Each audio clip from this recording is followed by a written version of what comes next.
Hey everyone, my name is Beth. I'm a clinical educator with 410 Medical. I just wanted to hop on here to show you how easy it is to set up the LifeFlow Plus and how easy it is to use. LifeFlow Plus is a rapid infuser for blood and or fluids. Some indications you may use it for is for hemorrhaging, sepsis, hypovolemic shock. Everything that you need comes in this package except for your blood and or your fluids, and everything in this package is single patient use only. If you're using it for fluids, it's good for 24 hours. You can use it through 24 gauges and up, and you can get a liter in 4 minutes. That's gonna be through your 18, 20 gauges. It's gonna take a little bit longer for your 22s and 24s. As soon as blood hits the tubing, it's good per your hospital policy for blood tubing. You can use it through 22 gauges and up, and you can get a unit in under 2 minutes. Everything that you have in your package is your sterile tubing, the LifeFlow device itself,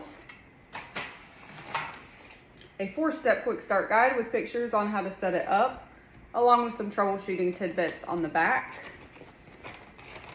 and instructions for use manual about LifeFlow. So whenever you take the tubing out of the package, everything comes connected. The syringe is fused on, it does not come off. So first thing that we're gonna do out of package is clamp our clamps and spike our bags.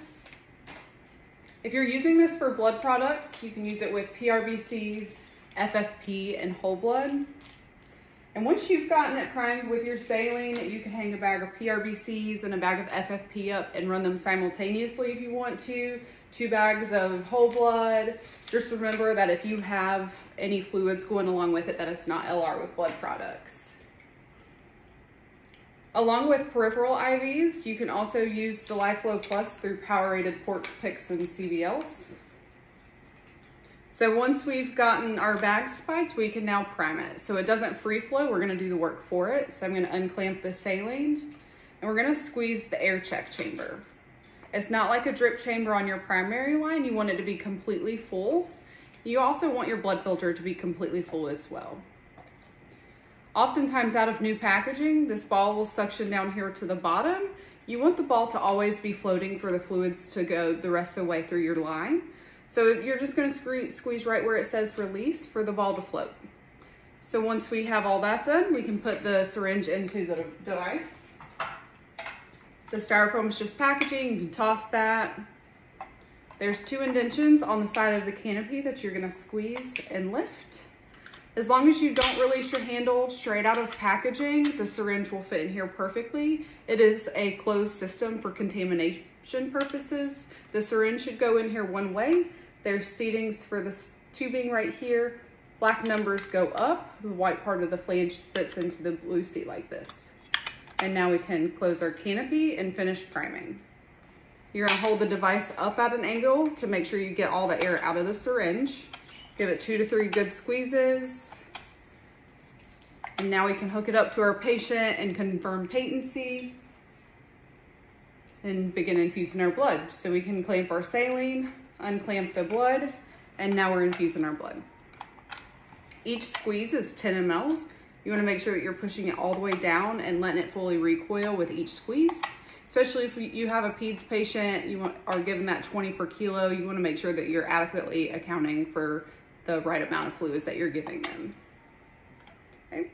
So troubleshooting tidbits. The most important part to remember, because you don't want to have to troubleshoot something you don't know how to troubleshoot in an emergent situation.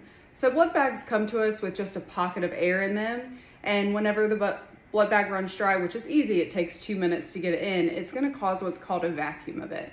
So I'm going to clamp our blood bag, and I want you to watch the air check chamber whenever I give the handle a squeeze.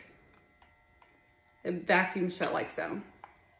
Then the handle also very slowly recoils.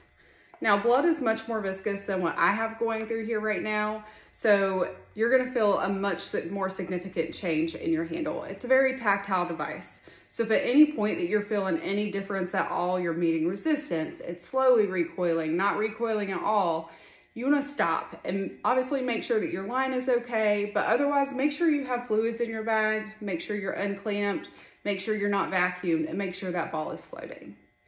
So in this scenario, we're vacuum shut. It's a very easy fix. Air should not have gone past here, but always double check, disconnect, reprime if so. Otherwise, all you have to do is unclamp your saline. It's gonna pull that saline into your air check chamber and solve your problem. So a little bit different with your fluid bag, because fluid bags do have a pocket of air in them. It's gonna cause the air to pull into your air check chamber, and that ball's gonna suction down to the bottom. And now I'm no longer gonna be able to recoil. So you look up, you're out of fluids. Again, another easy fix, as long as you kept your air check chamber upright vertical, that ball will always keep its suction and air should not escape past here. Obviously, double check, disconnect, reprime if so. Otherwise, all you have to do is spike a new bag of saline, reprime your air check chamber and your blood filter, and know that whenever I release my ball, my handle automatically recoils, okay? So then down here, what we have is a force reducer, pressure reducer. What it does, it takes the pressure off of those 22, 24 gauge catheters. So I want you to note that by the time I'm done squeezing the handle, the fluid is already done infusing. That's gonna be through your 18, 20 gauges, okay? I'm gonna put a 24 on here so we're giving fluids and not blood. So on the inside of the harder tubing is a more flexible tubing, and what it's gonna do is it's gonna expand and contract whenever I give the handle a really good squeeze.